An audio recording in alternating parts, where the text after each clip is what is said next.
Za nami je druhá noc, ktorú sme mali bez záberu. To sa nám teda ani len nesnívalo, že sa takto dobre vyspíme. Ryby prišli až na naše krmné miesto okolo 9. do obeda, vtedy začal fúkať aj silný vietor. Ryby boli od 9 do 13 kg, takže neprepísali sme žiadnu bodovanú rybu, čo nás veľmi mrzelo.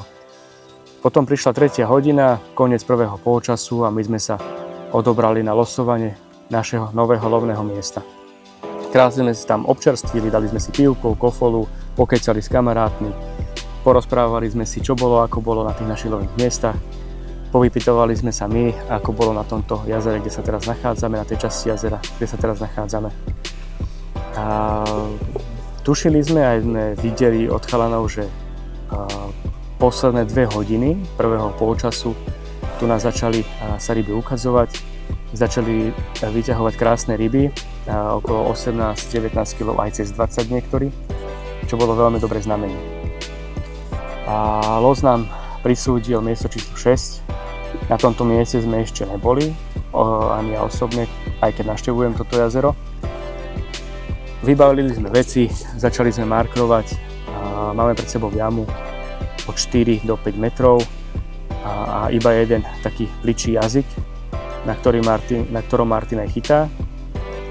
No a po hodinke od nahodenia prišla krásna jazda.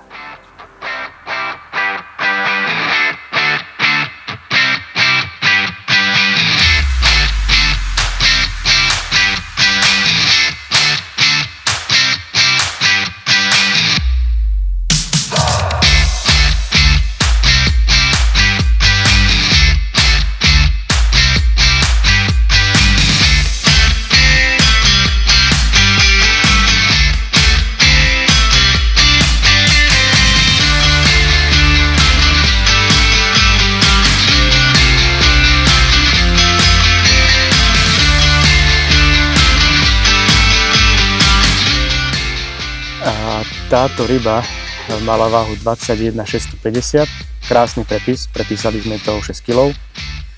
No a my ideme ďalej a dúfame, že nasledujúce 2 dni alebo 2 noci nám prinesú ďalšie krásne ryby a budeme sa tešiť aj z pódia.